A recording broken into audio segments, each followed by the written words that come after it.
Two birds suddenly appear. Summer's here and the time's right for dancing in the street. Just like me, they long to be. El dúo de Carpenters fue conocido por su música suave y tranquilizadora. La misma llegó como un sedante ante la crisis de Vietnam y Watergate en medio de una cultura atravesada por las drogas. Ambos cantantes parecían personificar lo que muchos vieron como un nuevo sueño americano. Las canciones hablaban del amor y seguramente fue la voz de ella la que los impulsó a la fama, pero lo que se veía por fuera no era lo mismo que pasaba en su interior. Karen Carpenter sufría de una terrible enfermedad que la estaba consumiendo poco a poco. Y cuando hablamos de consumirla, el ejemplo más práctico para entenderlo es decirles que tenía 32 años y pesaba aproximadamente 37 kilogramos. Se la pasaba tomando medicaciones para provocar el vómito. Lo que ella no sabía era que el consumo prolongado podría ser tóxico para el cuerpo. Por este motivo terminó internada en el Hospital Lenox Hill de Manhattan para intentar recuperarse. Su debilidad aumentó cada vez más y ya no le quedaron fuerzas. Pese a la escasa mejoría de su estado de salud, consiguió que le dieran el alta del hospital. Karen además estaba padeciendo un matrimonio que no la hacía para nada feliz y ya había iniciado los trámites pertinentes para el divorcio. Pero, la noche anterior a firmar su libertad emocional, se hospedó en la casa de sus padres. Luego de cenar, se levantó de la mesa y miró a su madre por unos segundos, pensativa, triste, y le dijo que se iba a acostar y que la quería mucho. Al otro día, las horas fueron pasando y Karen no salía de su habitación. Su madre fue a buscarla, abrió la puerta y lo que vio la paralizó por completo. Este último capítulo de su vida solo se puede entender conociendo la historia desde el inicio. Por eso te invito a ponerte cómodo para viajar un poco en el tiempo. Vamos a ver quién fue Karen Carpenter, qué le pasó y cuáles fueron las circunstancias que la llevaron hasta ese terrible momento. Karen Ann Carpenter nació el 2 de marzo de 1950 en New Haven, hija de Annie Statham y Harold Bertrand Carpenter. Tenía un hermano 4 años mayor llamado Richard. Desde pequeña demostró que sus gustos no eran como los de cualquier niña de su edad. En la escuela no era muy buena alumna y decidió anotarse en música para eximirse un poco. Así fue como aprendió a tocar la batería y, según su hermano, lo hacía excelentemente. En 1965 su hermano se hizo amigo de Puller, con el cual formaron su primera banda llamada Richard Carpenter Trio. Karen con tan solo 16 años pisaba los escenarios de muchos bares de Hollywood. Un año después, participaron en la Batalla de las Bandas que se realizó en Hollywood Bowl. Ganaron dicho concurso y firmaron un contrato con RCA Records. Realizaron una cantidad interesante de grabaciones en el garage de Joe Osborne que por desgracia se perdieron a causa de un incendio. En 1969 firmaron con A&M Records, propiedad de Herb Alpert y Jerry Moss, y ese contrato fue una especie de pase a la libertad donde ellos podían hacer realmente lo que quisieran. En 1970, por sugerencia de Alpert, grabaron They Long to Be. Karen la interpretó con su cálida voz. La canción llegó al número 1 de los 100 Hot Billboard, convirtiéndose en el primer éxito de su carrera y así arribaron a los Grammy.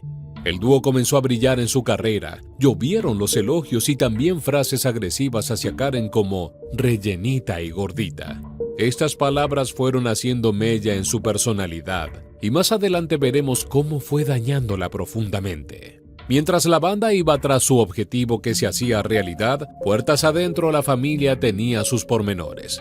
Richard era el líder de la banda, un lugar que ocupaba por gusto propio y porque su madre siempre fue potenciándolo. Y es que para ella, su hijo debía destacarse por encima de la imagen de su hermana. Karen fue forjando su personalidad y su carrera en la sombra de su hermano, con la idea de que siempre debía estar relegada. Así fue como la emocionalidad de ella se vio debilitada y afectada. En el verano de 1973, Karen, viendo unas fotos de sus conciertos, notó que su barriga sobresalía de más. De inmediato contrató a un entrenador personal para comenzar a realizar ejercicio y también la asesoró para que erradicara todo aquello que comía de forma compulsiva. Así, con el tiempo ganó masa corporal y también adquirió malas actitudes en su relación con la comida. Las personas que compartían sus giras musicales notaban que ella ingería poco o nada de alimento. El paso siguiente de Karen fue echar a su entrenador y comandar ella su propia dieta. En poco tiempo ya había bajado 11 kilos. En 1975 ya todos advirtieron con alarma que algo no andaba bien. Pesaba 40 kilos y por supuesto, esta con deficiencia nutricional le estaba trayendo mucho cansancio físico y mental. Mientras tanto, en ese mismo año, los lectores de la revista Playboy la eligieron como la mejor baterista del año. Los fans que acudían a los shows creían que ella estaba transitando alguna enfermedad como cáncer, pero no. Karen tenía una enfermedad y se llamaba anorexia nerviosa. En esa época no era una patología conocida, entonces ignoraban completamente lo que sucedía con la hermosa voz de Carpenter. Era un momento donde el ideal de belleza había sido modificado recientemente. La modelo Twiggy había transformado el ideal de belleza imponiendo sin querer un estándar de extrema delgadez. En una gira en 1975, Karen debió hospitalizarse durante una semana en Hospital Monte Sinaí de Nueva York por su extrema debilidad. Los conciertos fueron cancelados y estuvieron un año sin presentaciones. A partir de aquel momento, nada volvió a ser igual. Karen había perdido una parte de sí, de su alma y de su espíritu. El dúo personificaba aquel sueño americano que hablamos al inicio. Dos hermanos persiguieron su sueño, se esforzaron por conseguirlo y finalmente llegaron a él. Pero todo este reluciente cuento sufrió grietas por donde se filtraron algunas adicciones y fueron víctimas de los excesos. Richard tuvo que lidiar con la adicción a las pastillas para dormir y Karen restringía excesivamente su ingesta de alimentos. Ambos se habían vuelto muy posesivos con la vida del otro, más parecidos a un matrimonio que a una relación de hermanos. Karen era muy pobre emocionalmente, necesitaba que le dijeran continuamente que la querían. Parecía que siempre faltaba algo para llenar un vacío que ni la música logró llenar. Como mencionamos anteriormente, Karen siempre había sido relegada ante la figura de su hermano mayor. Él era a quien se le colocaban todas las fichas. Más tarde, cuando los años pasaron y la fama los consagró a los dos, ella trasladó este sentimiento de ser relegada a autopercibirse como una persona que no poseía una belleza natural ni un cuerpo privilegiado. Poco valor tenía que el mundo le devolviera solo elogios. Al cabo de 7 años de autocastigarse con la comida, existió un momento en el cual pudo desahogarse y expresar a su familia sus oscuros sentimientos. En ese momento ella pudo componer un poco el lazo afectivo con su madre. Tenía la necesidad imperiosa de pedir disculpas por las horribles situaciones que les había hecho vivir. Y le apenaba muchísimo saber que había hecho tambalear su carrera y su fama. Karen se culpaba por estar enferma, y eso es algo que no estaba para nada bien. Ella necesitaba ayuda y nadie se la brindaba. Se suele creer, o al menos el psicoanálisis así lo considera, que los problemas alimenticios se relacionan con los vínculos forjados entre padres e hijos. Cuando Karen estaba llegando al límite de sus ayunos y de su bajo peso, los especialistas creyeron necesario que realizara psicoterapia. En 1978, luego de continuas dietas, había reducido su peso a 35,8 kilogramos, algo realmente muy preocupante. Su entorno sabía que debían tomar una resolución inmediata, dado que la vida de Karen corría peligro. Por supuesto que dominaba todas las artes para engañar a su círculo íntimo como todas las personas que sufren de anorexia nerviosa. Ella expresaba que tenía todo bajo control y que necesitaba tiempo para mejorar, mientras tanto se consumía poco a poco. Fue un momento crítico y esto se reflejaba en su carrera y en las ventas de sus discos. Su gerente, llamado Weintraub, conocía la industria musical. Pudo planear y realizar una estrategia para poner a los Carpenters nuevamente en la conversación de los éxitos musicales. Este mismo gerente sentía por ella una especie de amor platónico, pero al ver su vulnerabilidad y debilidad, priorizó su salud. Entre tanto y tanto, una noche vio a un psicoterapeuta en televisión promocionando un libro en el cual desarrollaba la problemática de la anorexia nerviosa. A Weintraub le costó mucho localizar al psicoterapeuta y finalmente lo consiguió. Cuando Karen se enteró, le dijo a Levenkron que su representante era un hombre muy agradable, que la quería mucho, pero que ella simplemente sufría de un problema gastrointestinal que la hacía adelgazar. Intentó persuadir a Levenkron con todas sus habilidades y lo consiguió.